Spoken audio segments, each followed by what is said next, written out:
You know, when we talk about God's will is that all men be saved, and then also come into a knowledge of the truth, 1 Timothy 2:4.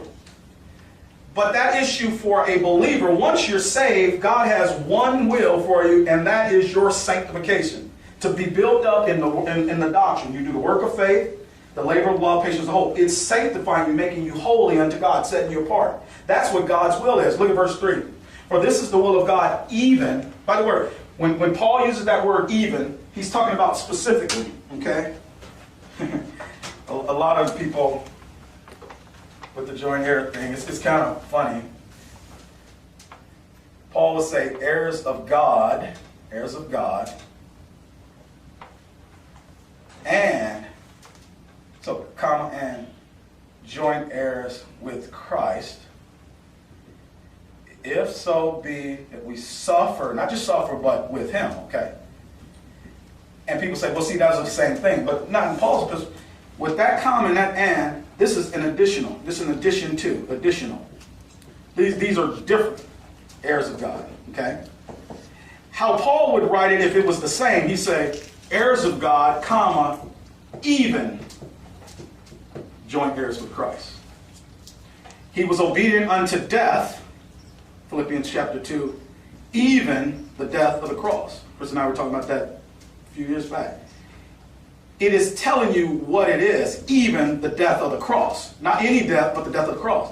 Here he's saying heirs of God, comma, and joint heirs. If Paul was saying these two things are alike, he would have said heirs of God, comma, even joint heirs, if they're the same thing. I just want to give you that. You can see that all the way through Paul's epistles like that. Right, the context lets us know that it's something different. It's something, exactly, something different, not the same. These are two different things, exactly. If it's the same, it'll say, what type of death, Paul? Even the death of the cross. Here, that comes down to people not trusting the protocol that the King James translator said. Exactly. And so then you got to go into the Greek to kind of finagle the thing away, or to a dictionary. You know. I'm a better translator of Greek than the King James translators. That's what they think. And this happens every day, and it's a shame because it's taking away from the understanding of the saint. I've studied the King James Bible since I've been saved. Reading, studying. It has increased not only my vocabulary, but my understanding of God's Word, of the truth. Even little things like that, when I'm reading every day, this type of stuff stands out. I say, oh, yeah, death, even the death of the cross. Most people just read that. Paul wants you to read it with understanding. And if you can't, I can help you when I teach.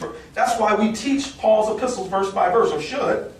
I don't want you to miss anything. If God gives us another 20 years together before the rapture, I want you guys to be here. I'm going to use every Sunday and Wednesday to teach verse by verse through Paul so you can understand every word. Man should not live by bread alone, but by what? Every word proceed out of the mouth of God. And even stuff like this, when I read, oh yeah, the death even, specifically. Heirs of God, he didn't say heirs of God, even joint heirs with Christ. He says heirs of God, comma, and then it was conditional. You have to suffer with him. He suffers in the mystery. 1 Timothy chapter 1, verse 15, 16. It's simple. You got to make it difficult.